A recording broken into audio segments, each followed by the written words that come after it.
Hey guys, Ron here, and I'm so happy that you guys are loving this series enough for me to make part 5. You guys know by now that instead of swapping Pokemon into random types that obliterate the entire design and concept of a Pokemon, I'm gonna design these type swap Pokemon as if they were regional variants, specifically regional forms of my fan-created region, Asone, based on the Middle East. I've released videos about the starters, legendaries, regional forms, and evolutions for those regional forms, so here's some more. I'm gonna make sure to give these type swap regional variants some backstories and make them actually work in the Pokemon world. Make sure to leave a like if you enjoy so I know to make part 6, and check out the last two for regional variants like Ice Furret and Fire Azumarill.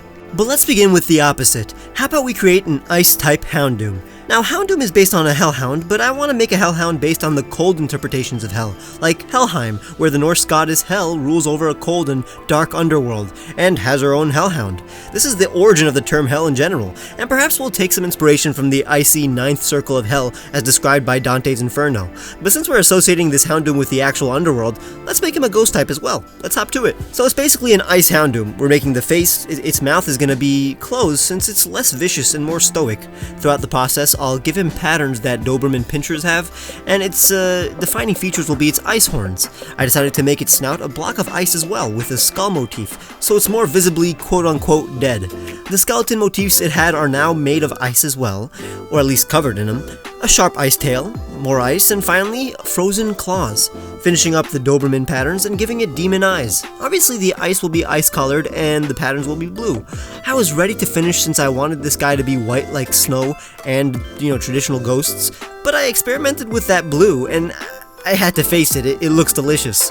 Makes sense since it lacks oxygen and is completely frozen. And there's our good boy, Asonian Houndoom, an ice ghost type.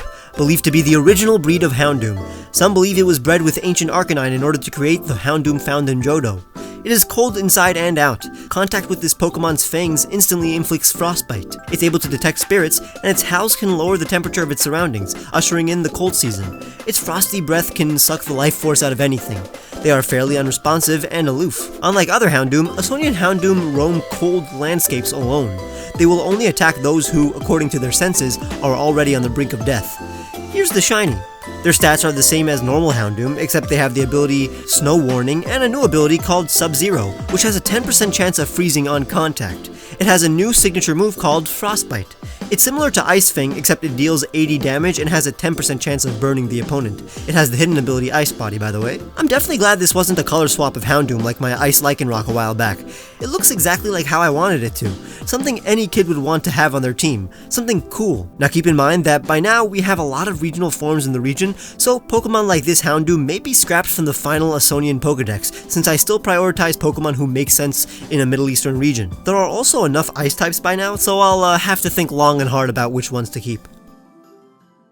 But the next form is definitely staying. I want to make a regional Pidove based on the dove with an olive branch from the Book of Noah. I think it makes total sense to have such a Pokemon in my Middle Eastern region. The highest mountain in Asone is even based on Mount Ararat in Turkey, named after the site where Noah's Ark landed. Since I don't want to make a separate pigeon Pokemon, it makes sense to convert the existing one into a grass type with leaf feathers, instead of literally carrying an olive branch. I want it to become a peacock when fully evolved, so the green plumage will allude to the regional unpheasant we'll make in the future type swap video. Peafowls are part of the same subfamily as pheasants after all. So it's basically a white Pidove with green feather leaves that'll eventually become the green feathers and head crest of a peacock. Now since it would be pretty boring if it was just white and I wanted to give it some patterns that allude to its final evolution, I tried my best to fit in some more leaf motifs wherever they felt natural. I gave it a leaf tail like Rowlet and colored it in, but it felt too plain. That's when I decided to color in the heart pattern and make its body a bit off-white. It's not even visible in the footage. Regardless, I gave it a bit more spots to break up the monotony, especially near the eyes, because peacocks have white patterns around their eyes.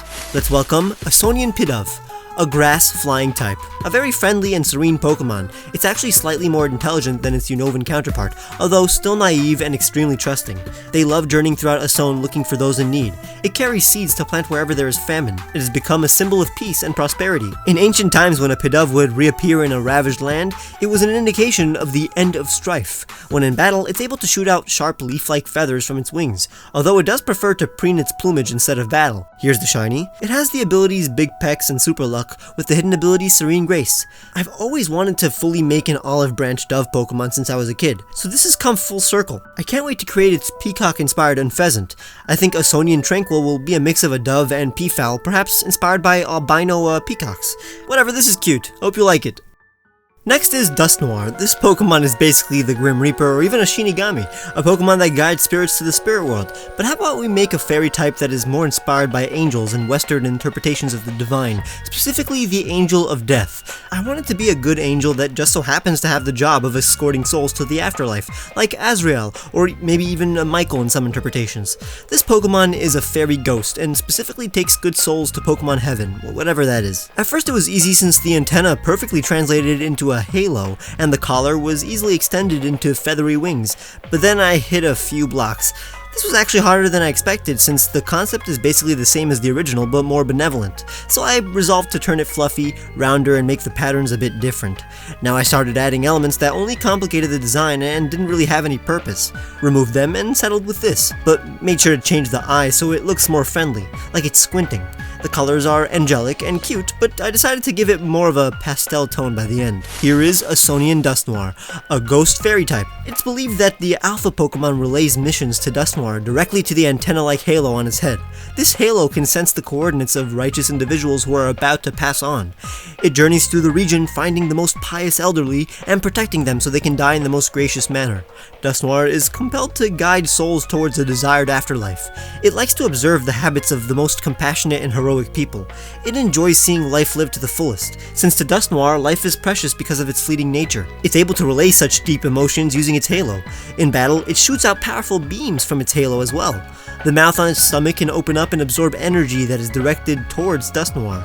Its infinite belly is able to store souls that it takes to the afterlife. Its soft, cloud-like body is said to be especially comforting the older you get. Here's its shiny. It has the ability Pressure and the hidden ability Magic Guard. Its stats are basically Dusknoir's, but with some special attack and speed. I was worried a bit when I was making it, but since the colors are kind of the opposite, it looks different enough. Now we're gonna make a Rotom that is based on a virus. That is very appropriate since, like the ghost-type Rotom, viruses aren't living creatures, and they obviously infect things. While Rotom infects electronics, our Rotom infects living beings. It'll be inspired by multiple types of viruses, specifically bacteriophages and viruses with glycoproteins or spike proteins attached to them. I want this to be a permanent form that is as strong as Rotom's other forms. Let's go. This one was the easiest. It just felt natural. It's basically a sad Rotom with slightly longer body, gel or ectoplasm instead of plasma. Instead of lightning arms, it has the jagged bacteriophage legs, spike proteins coming out of it, and a green sickly color that we usually associate with bacteria, almost like the gel of a Rheoniclus. Here is Virus Rotom, a poison ghost type. This strain of Rotom is able to possess the body of people and Pokemon. It infects beings and then uses its round-tipped spikes to fight off the body's natural defenses. It has a limit though, since when all of its spikes have been defeated, it ejects out its vessel's body. Once a Rotom has possessed a body, it cannot possess the same body again.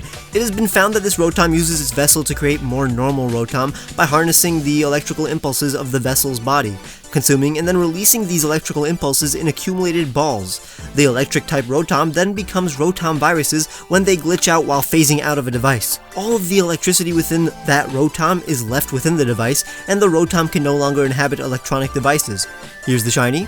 It's less bulky but faster than Rotom's forms. It has the levitate ability since it can be airborne, but it does have a new signature move called Infection. This low priority move allows Rotom to possess its opponents until the opponent uses a damaging move. During this state, it cannot be hit, and all its moves become critical hits, but the move that ejects it out of the opponent's body is also a critical hit on Rotom. Honestly, I was scared that this wouldn't translate well, but its design was the easiest to make. Rotom already looks and acts like a virus. I hope it's not in bad taste or anything, and that nobody takes it too seriously. Virus Rotom has been a gag people have been thinking about for years. Now, I asked Twitter if the final Pokemon I make should be a Fire-type Belly Dancing Jinx or a Psychic Spinda, and most of them voted for Spinda, especially since I promised that it'll get an evolved form in a later video. So I'm making a Psychic-type Spinda that isn't teetering. Instead of its shaky movements confusing its opponents, its patterns will be confusing to look at. It'll have a lava lamp-like body that constantly shifts. This is a nice spin on the original Pokemon since its patterns are infinite, it lives near lava and ash, like the Hoenn Spinda, and lava lamps are definitely associated with psychoactive drugs and intoxication. This one was fairly easy and natural to concoct as well. It's a Spinda with ears that have settled a bit, a curious mouth and upright body. It's no longer swaying, it's standing in place. The same spirals, and then we let the colors do the talking. I'm basically putting lava lamp wax inside of it as patterns. I inverted the colors, did some experimenting, and settled with this gradient. And here she is, Asone Spinda, a psychic type. Asone Spinda's patterns are constantly shifting, so it never looks the same as it does minutes ago. Rather than Spinda's movements confusing its opponents, its moving patterns are what disorients its foes. Not only is Asone Spinda able to walk in straight lines, but it's also able to concentrate for a long time. It is said that Spindas see visions in each other's patterns. They're unfazed by the ash and smoke in the atmosphere of their habitats. In fact, the volcanic fumes makes them smarter. The hotter their environment, the faster their patterns move, and the more they think. It's believed that these Spinda evolved to benefit from their volcanic environment. They're actually hot to the touch. Their color is able to display their emotions too.